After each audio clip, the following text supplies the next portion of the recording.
Nous avons le plaisir d'être en ligne avec Yitzhak Levanon. Yitzhak Levanon, shalom.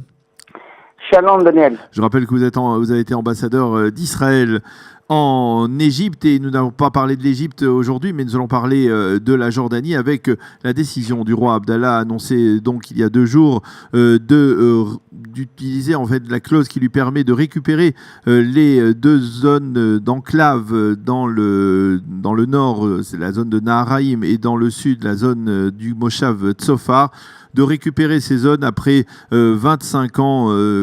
Pendant 25 ans, elles ont été exploitées par les Israéliens dans le cadre des accords de paix conclus en octobre de 1994. Et donc cette décision, on l'a annoncée dans un premier temps, elle a pris de court, on va dire, apparemment, la classe politique israélienne. Mais pourtant, il ne faut pas être un agent des services spéciaux pour suivre un peu ce qui se passe en Jordanie et constater qu'il y a eu un réveil nationaliste ces dernières années, qu'il y avait des revendications comme celle-là. Pourquoi les Israéliens ont été pris de court ? Je ne sais pas si les Israéliens ont été pris en cours, mais regardez, vous avez utilisé la terminologie de récupérer ces territoires-là, ces places-là, ces terrains-là. Ce sont des terrains jordaniens qui appartiennent à la Jordanie et la souveraineté c'est jordanienne. Effectivement. Oui.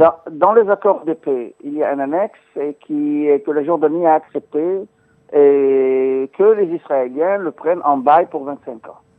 Et c'est vrai que les 2 parties ici, ils n'expriment pas leur opposition au renouvellement. Ce renouvellement de l'accord serait automatique. Ce que le roi a fait, c'est que d'après ces accords-là, il n'a pas violé l'accord de paix. Sinon, il a exécuté exactement ce qui était écrit dans l'annexe. Il l'a fait dans les délais puisqu'il devait le faire jusqu'au 26 octobre de cette année. Donc. Exactement. Ce que moi je dis, c'est que malgré que Sa Majesté a cette prérogative, la même prérogative qu'Israël possède, je crois que c'était beaucoup plus préférable qu'il envoie une note, une missive diplomatique en douceur au Premier ministre israélien et au ministère des Affaires étrangères, disant qu'il n'a pas l'intention de le renouveler. Et non pas faire une conférence de presse et de parler en face du gouvernement et de le rendre public. Parce que dès l'instant que vous le rendez public, vous créez une crise. Et cette crise-là existe et c'est pour cela qu'il y a des réactions à l'intérieur d'Israël et qui, à mon avis, ne sont pas effectives, mais elles sont là. Je crois que d'après les accords, d'après cette annexe, même si la partie jordanienne ou la partie israélienne disent qu'ils ne veulent pas renouveler, ceci veut dire qu'ils vont rentrer dans des négociations, c'est écrit dans l'annexe. Il faut rentrer dans des négociations pour réaliser ou ne pas réaliser cet accord. La Jordanie, cette fois-ci, elle est partie trop vite parce que son ministre des Affaires étrangères a dit, en réponse au Premier ministre israélien, M. Benjamin Netanyahu, que la Jordanie n'a pas l'intention du tout de renégocier. Sinon, elle va parler avec Israël pour voir quelles sont les modalités pour retourner ces terrains. Alors, d'accord. Donc, nous sommes en face d'une crise. Alors, nous sommes en face d'une crise, mais quelque part, ce n'est pas véritablement une crise soudaine. C'est-à-dire que on est dans un contexte particulier en Jordanie. Le roi Abdallah, qui n'a jamais été un leader extrêmement puissant, est menacé, on va dire, par les radicaux de l'islam, les frères musulmans. Il est face à la problématique des centaines de milliers de réfugiés syriens qui se trouvent dans le nord de son pays. Quelque part, est-ce que cette décision n'a finalement pas été prise essentiellement pour des besoins internes, c'est-à-dire pour essayer de redorer le blason nationaliste de la Jordanie aujourd'hui ? Regardez, c'est possible, c'est très possible, mais ceci n'est pas suffisant. Parce que, vous avez pris cette décision, et ensuite, c'est quoi ? Disons, ceci ne va pas, amadouer un petit peu la ferveur nationaliste que nous, on voit pendant ces dernières années. La Jordanie, elle est en train de passer des moments très difficiles, rien à voir avec Israël, la question du terrorisme, de l'ISIS, les réfugiés, tout ce que vous voulez, la question économique, etc. De point de vue israélien ou jordano-israélien, le traité de paix avec la Jordanie, c'est stratégique, c'est très important de part et d'autre. Donc, il fallait en Israël être beaucoup plus, écouter beaucoup plus de près ce qui se passe en Jordanie, pour trouver certaines solutions et ne pas arriver à des problèmes Et parce qu'on a eu des problèmes. Si vous prenez, par exemple, les relations dans les 2 dernières années, vous trouvez qu'il y a plusieurs... Oui, il y a eu cette crise des accrochages politiques, oui. Il y a eu des accrochages, il y a eu cette crise avec l'agent de sécurité qui a tué deux Jordaniens. Mais finalement, Ouais. on a aussi le sentiment, et dites-moi si je me trompe, que lorsque les Jordaniens se sont tournés vers Israël pour essayer d'obtenir, par exemple, une amélioration de l'accord de paix signé en 1994 dans le domaine de l'eau, eh bien, Israël a donné satisfaction. Israël, dans les accords de 94, parlait de quelques 45 à 50 millions de mètres cubes d'eau qui seraient fournis par Israël à la Jordanie. Aujourd'hui, il y en a bien plus et Israël a donné satisfaction de ce point de vue-là. Et en réponse... Oui, regardez, tout ça c'est vrai, mais c'est dans le cadre de préserver l'accord stratégique avec la Jordanie. Donc, à mon avis, Israël va faire des efforts pour qu'on puisse renouveler les négociations avec les Jordaniens en douceur, parce qu'aujourd'hui, on ne pourra pas le faire. Il faut attendre un petit peu pour que les choses prennent leur cours, et ensuite, on va renégocier avec les Jordaniens en douceur. Mais attendez, là vous dites Yitzhak, que en fait, c'est Israël qui doit faire un geste. Non, c'est pas un geste, c'est de renouveler, d'après l'annexe, des négociations pour trouver une solution à ce problème. Parce que regardez, si on ne va pas trouver des solutions, les agriculteurs doivent quitter cette place. Ils doivent quitter leur travail, ils doivent quitter leur parnasse, comme on dit. Donc, c'est clair. Donc, il faut trouver, disons, avec des pourparlers avec les Jordaniens. Je crois que c'est pas possible de rentrer dans ces pourparlers immédiatement, parce que c'est encore chaud. Mais ensuite, on a 1 an en avant, c'est pas beaucoup de temps, mais on peut renouveler ces négociations. Et ça, c'est un premier point.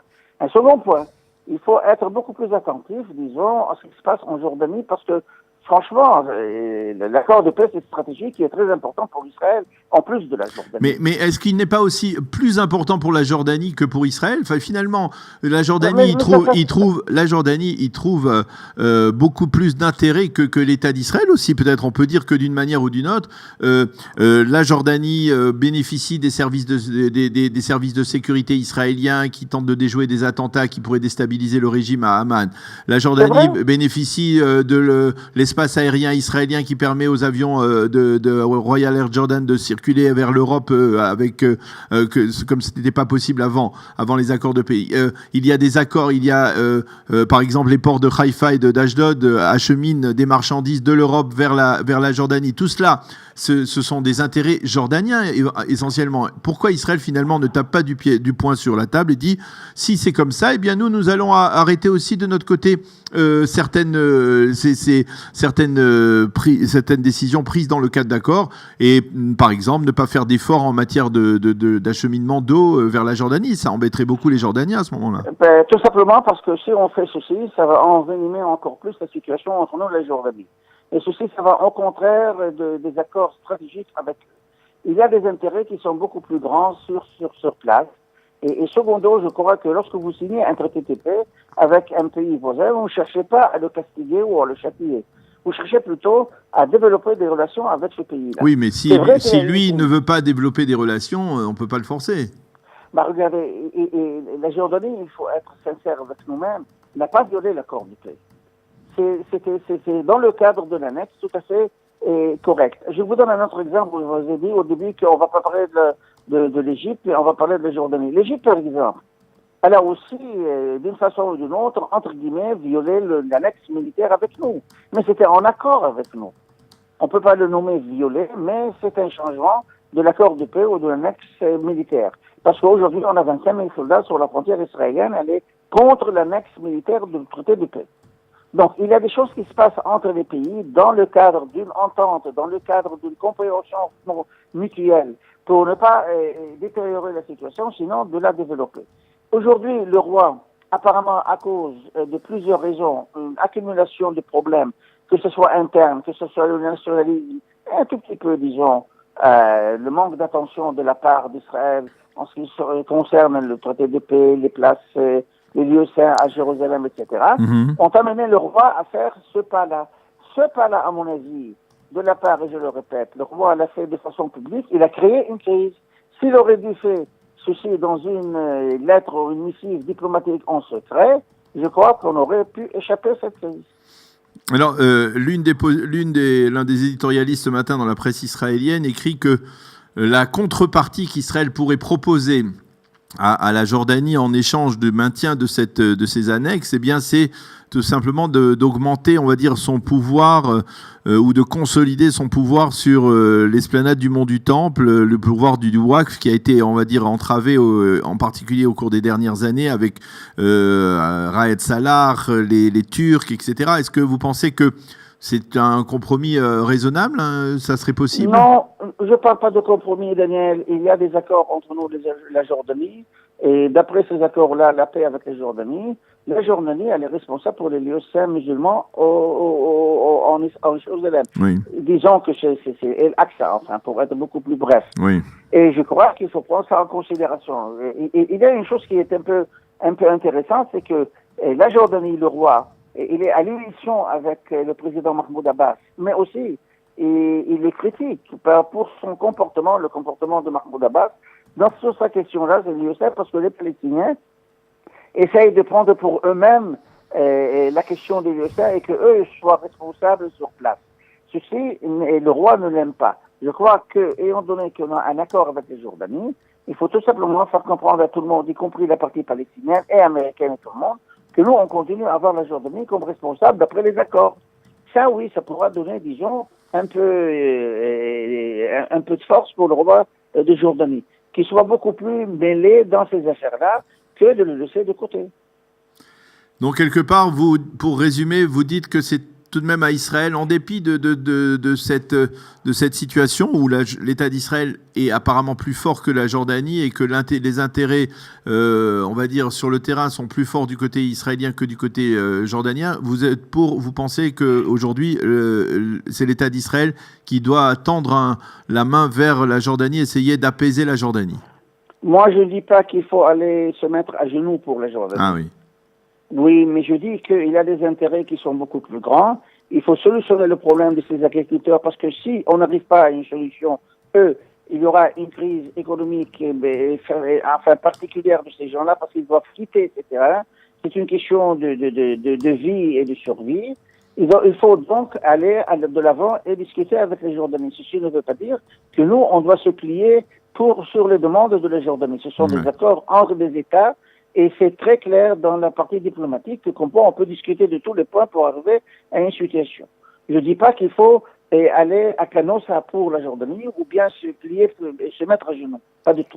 Finalement, pour terminer, et là on revient un peu aussi à l'Égypte, est-ce qu'on est condamné dans des accords de paix avec les pays arabes à cette paix froide, sans véritablement de chaleur, de coopération étroite, que ce soit avec l'Égypte ou avec la Jordanie, les deux pays qui ont signé des accords de paix? Apparemment oui, parce que c'est de connaissance générale maintenant, pas seulement dans cette région-là, en Israël, dans les pays arabes, mais aussi dans le monde, que solutionner le problème palestino-israélien, il est nécessaire pour que Israël puisse renforcer ses relations avec la Jordanie et l'Égypte et d'ouvrir de nouvelles relations avec les autres pays arabes. Apparemment, c'est un point qui est très important pour les autres et tant que nous, on n'arrivera pas à ce point-là, les relations seraient formelles, même très formelles, avec une certaine froideur au niveau populaire. Ceci ne veut pas dire qu'Israël ne doit pas être attentif, que ce soit avec la Jordanie ou que ce soit avec l'Égypte, pour préserver cet accord de paix stratégique parce que, et le point est très important, cette importance stratégique, elle n'est pas seulement pour Israël, elle est aussi pour la Jordanie et aussi pour l'Égypte. Eh bien, Yitzhak Levanon, merci beaucoup d'avoir été avec nous ce matin sur Studio Kalita pour nous aider à comprendre cette décision du roi Abdallah de Jordanie. Merci d'avoir été avec nous et bonne journée. Shalom. Bonne journée. Voilà, nous allons marquer une pause. Il est 8h et 19 minutes sur Studio Kalita. Nous allons marquer une pause musicale et tout de suite après, ce sera la revue de la presse. On va y arriver. Et tout de suite après, ce sera la chronique quotidienne d'Eliana Gurfinkel, Un jour notre histoire.